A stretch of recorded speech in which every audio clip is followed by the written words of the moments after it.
If you look through YouTube, you'll see lots of songs and chants for the Wiccan goddess, but not so many for the god. The most popular of the goddess chants seems to be the one with the words Isis, Astarte, Diana, Hekate, Demeter, Kali, Inanna. There's a little known variation of that chant which uses the same tune but names of the god instead. I don't know who wrote it, but I learned it back in the 1980s from Jeff McBride. There's a series of gestures that goes along with the goddess chant, so I thought it'd be nice to write a series of gestures to go along with the god one as well. What I'll be doing is going through the gestures one by one, discussing the different gods and why they get each gesture, and then I'll go through the chant as a whole so you can see how it flows. First god is Mithras. There's a lot of bad information on him on the internet, but the take on him on Wikipedia is pretty good. There's also a few essays on my own website about him. The link to that is in the description. He's usually shown as killing a bull with a knife or a short sword. So the gesture for him is a stabbing motion across the body like this. The next god is Osiris. He's usually shown as a mummy with his arms crossed, one holding a flail and one holding a crook. So his gesture is the crossed arms. Then comes Cernunnos. The Wiccan Cernunnos is not the same as the Gaulish Cernunnos. In this case, though, it's the Gaulish Cernunnos that's meant. If you want to know more about the difference, check out my video on Cernunnos, which has a link to it in the description. In 3 of the earliest depictions of Cernunnos, he has his arms like this. So that's his gesture here. The next god is Apollo.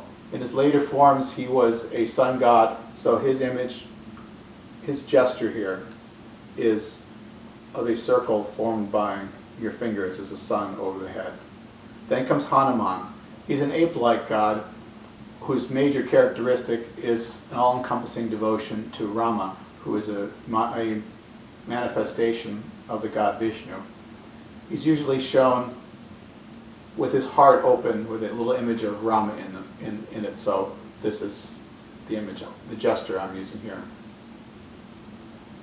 The major myth, one of the major myths anyways, of the Norse god Odin is how he hung on the world tree for 9 days in order to win wisdom. This chant uses the name Wotan for him, and the gesture is as if tied to the tree. The final god is Chango, the Afro-Caribbean deity of lightning, whose symbol is an axe. So his gesture is like a chopping of an axe. So the gestures flow from one into the other. And they go like this: Mithras, Osiris, Cernunnos, Apollo, Hanuman, Wotan, Chango. So together with the tone, it goes like this: Mithras, Osiris, Cernunnos, Apollo, Hanuman, Wotan, Chango. You can use this chant in an invocation of the god or as a praise for him. I can imagine it being done in a group with the high priest saying something based on the charge of the goddess, something like, "We call upon the god who was of old, called by many names, and among these are," and then starting the song. And after he sings through it once, everybody else will join in, and the high priest could continue to make some prayers while they sing. And then when he thinks it's achieved its purpose, he can bring it to an end. You can also use it as an individual, again, just as basic devotions or as a calling. You can also use it to learn more about who the Wiccan god is by thinking about each of the deities in this chant and what it would mean to have all of those aspects. To help with that, you can slow down the tempo, give you time to really think about it. So, one more time. Mithras, Osiris, Cernunnos, Apollo, Hanuman, Wotan, Chango.